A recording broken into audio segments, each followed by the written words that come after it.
Has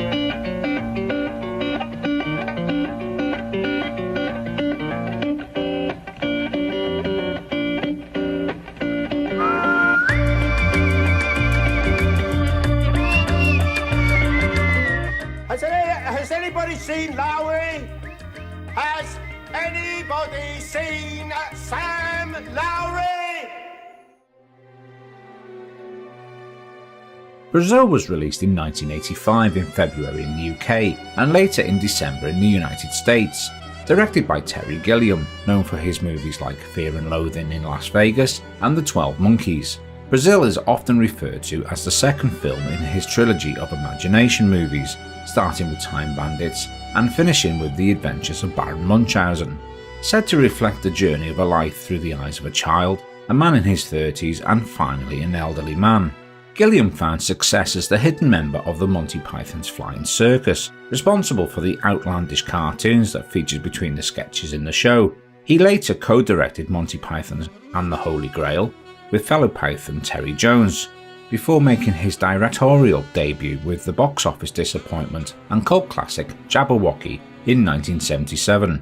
Gilliam then directed and went on to have success with the much-loved hit and earlier mentioned Time Bandits in 1981. The success of Time Bandits allowed Terry to gain funding for Brazil through Embassy International Pictures. Produced on a budget of $15 million, the funding was raised by splitting distribution rights between 20th Century Fox internationally and Universal in the USA and Canada, the latter causing problems for the movie, which resulted in the movie only gaining $9.8 million at the box office in the States. The story of Brazil was an idea Gilliam had whilst visiting Port Talbot in Wales, imagining a worker listening to Latin songs, like Ari Barrosa's Watercolour of Brazil, escaping his mundane life, while staring at the bleakness of the coal-black stained beaches of the area. The script was originally written by Charles Alveston, who didn't receive any credit, but was later rewritten by Gilliam and by Oscar winner and playwright Sir Tom Stoppard, who won the Oscar for Shakespeare in Love, and has ghost contributed to scripts for movies like Indiana Jones and the Last Crusade and Tim Burton's Sleepy Hollow. The script was also contributed by Charles McNone, who met Gilliam on The Life of Brian. He makes a cameo in the film as Harvey Lime, the guy he literally shares an office with Sam Lowry. He worked with Gilliam on Time Bandits and The Adventures of Baron Munchausen, and also contributed to the script for Tim Burton's 1989 Batman, and also wrote for the Young Indiana Jones Chronicles. Brazil is set somewhere in the 20th century. It's unclear what world. It's one that's a mixture of times and styles, from the 40s noir to a dystopian future, set in a bureaucratic society where central heating systems are king. Following Sam Lowry, a mild-mannered employee of the Ministry of Information, who dreams of a better life away from his overzealous mother and his mind-numbing job, and over-dependent boss, who becomes embroiled in a plot starting with a mistaken arrest and eventual death of Archibald Buttle that is caused by a literal bug in the system. Sam is played by Welsh actor Jonathan Pryce. Brazil was Jonathan's breakout role. He had been a star of stage and screen, best known for his role in the original Pirates of the Caribbean movies, and played the media mogul Elliot Carver in James Bond's Tomorrow Never Dies.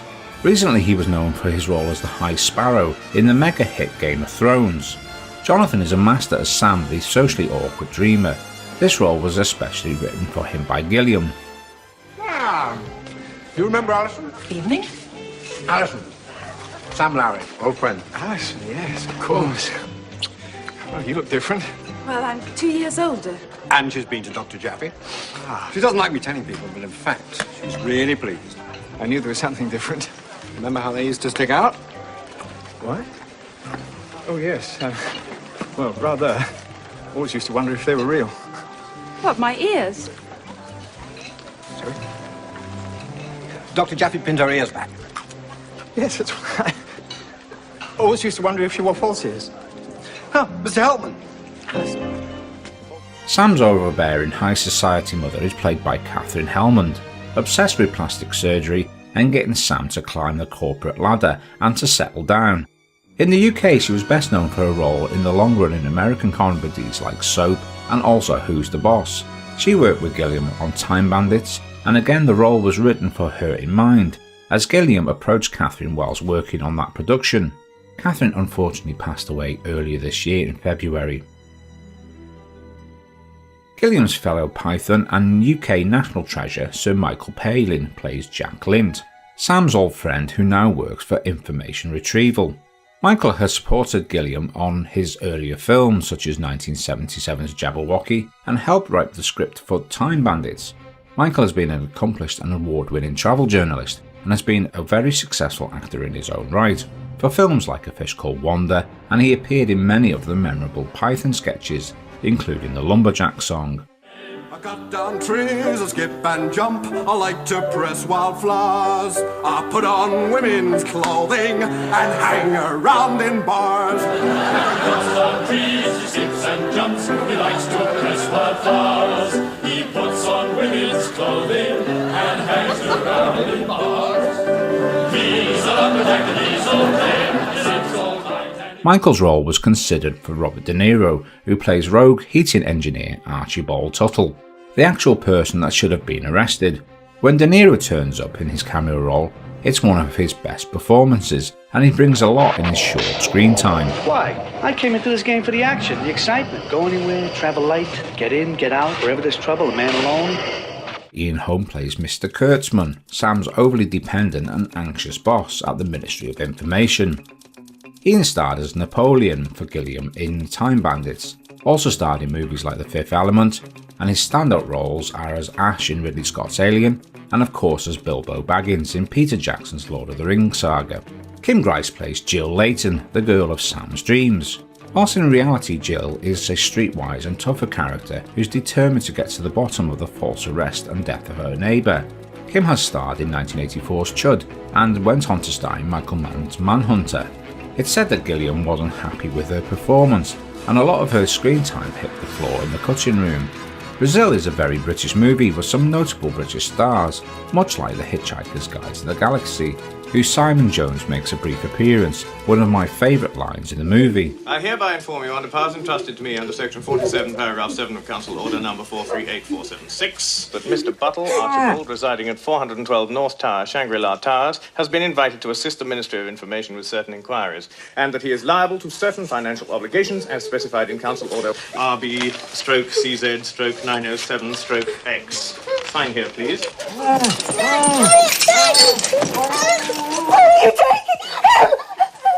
There. Thank you. Same again, please. Just there. Press harder this time. Good. Oh, what is this all about? That is your receipt for your husband. Thank you. And this is my receipt for your receipt. Also Jim Broadbent, Hello Hello's Gordon Kay. Is it stamped? Stamped? No, there's no stamp on it, you see. I can't let you have the form until this is stamped. Where do I get it stamped? Information adjustments. The late Ian Richardson and the late great Bob Hoskins playing one of the Central Services plumbers. No, not Mario. And the late Peter Vaughan plays Mr. Helpman, who also played in Time Bandits and will be known for his role in the BBC hit comedy Porridge. I first discovered Brazil through Alex Cox's Moviedrome. Like many obscure movies, I was initially drawn to it by the fantasy scenes that depict Sam's flying as a winged hero. These effects were achieved by shooting miniatures at very high speed, and even today stand up really well. They are beautifully shot, and a credit to Julian Doyle who handled the special effects shots. Set in a retro future world, Brazil has some incredible imagery that is influenced by Fritz Lang's Metropolis, and Gilliam uses shadows that look straight out of a Humphrey Bogart movie from the 40s, like The Maltese Falcon, and are incredibly realised by the cinematography of Roger Pratt, using Gilliam's trademark angled and wide shots.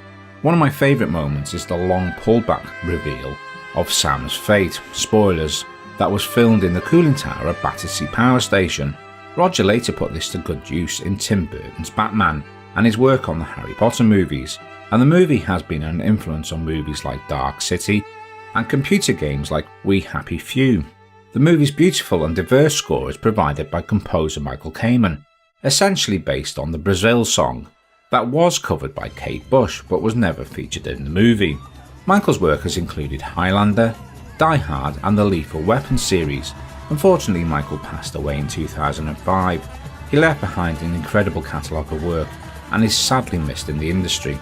Brazil was influenced by George Orwell's book 1984 and was dubbed 1984 and a half by Gilliam, sometimes referred to because of the totalitarian setting. However, Gilliam is often accused of changing his mind and sometimes states it isn't set in this type of world at all. It gets very dark. Actually, it's interesting, in the introduction you were saying totalitarian state and Big Brother, and it seems to be popping up in articles I'm writing about it, and it's not about that at all. It's extraordinary. Well, a lot of people have likened it to 1984, the film that came out last year, which was the deadly serious side to the Big Brother well, thing. this is definitely the more comic side of it, but it's weird because people see the film and they say a totalitarian state, and I don't actually think it is. I think it's a bureaucratic state, not unlike the world we live in. Brazil is often referred to as a dystopian satire, and like many dystopian movies can often refer to current political and social issues and times. Brazil certainly reflects our times, of politicians in denial, a generation obsessed with looks, youth and beauty, and a reliance on plastic surgery.